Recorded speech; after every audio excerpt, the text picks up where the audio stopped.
तुमचं नाव काय? सुमित्रा दोंडे. तर आता आपण तुमची शुगर चेक करू. जेवण करून 2 तास झाले ना?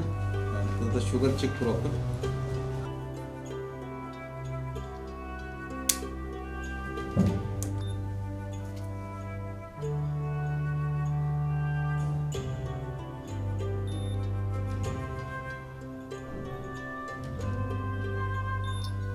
कॉटनची शुगर आलेली आहे ती 226 आहे.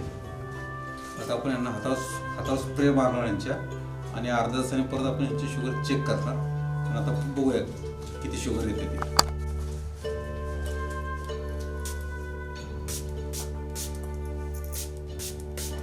हातावर स्प्रे मारलाय तुम्ही. आता हात असे घासा एकमेकाला.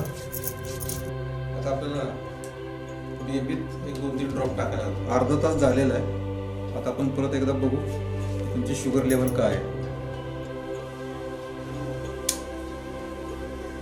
आता आपण अर्धा तासाने शुगर चेक केली. आता शुगर आली 159. पूर्वीची शुगर अर्धा तासाची शुगर बघा आणि आत्ताची शुगर बघा 159.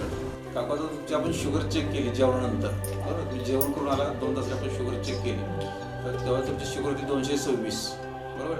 आपण स्प्रे मारला आणि नाभीमध्ये ते एक स्प्रे मारला आणि अर्धा तासाने आपण चेक केलं तर ती आत्ता जवळपास 226 शुगर होती तुमची सुरुवाती अर्धा तासापूर्वी. आता आली 159. म्हणजे तुमचे 67 पॉईंटनी शुगर कमी झालेली आहे नुसते स्प्रेनी. आपण तुम्हाला गोळी दिली का खायला? काय कुठलं इंजेक्शन दिलं का? काय काहीच नाही, बरोबर? फक्त स्प्रे मारला आणि स्प्रेवर एवढा रिझल्ट आहे. तर आपण तुम्हाला आता हे स्प्रे आणि नाभीमध्ये टाकायचं जेल ते देऊ आणि तुम्ही प्रत्येक महिन्याला अशी चेक करत जावा शुगर किती आहे किती आहे. म्हणजे बॅलन्स झाली पाहिजे. 70 ते 140 स्टँडर्ड लागतं. 140-150 तुमची शुगर राहिली पाहिजे 5-6 महिन्यांनी. प्रत्येक महिन्यात चेक करायचं. जसं आता आपण चेक केलं तसं प्रत्येक महिन्यात चेक करायचं किती शुगर कमी होती किती शुगर कमी होती. तुम्हाला जाणवलं की काही लोकांची 3 महिन्यात पण शुगर बॅलन्स होती, काही लोकांना 6 महिने लागतात. पत्ते पाळण्यावर तुम्ही जेव्हा पत्ते पाळाल तेवढी फास्ट पण होईल, 2 महिन्यात पण होईल. पण तरी आपण धरू की बाबा 3 ते 6 महिने लागते.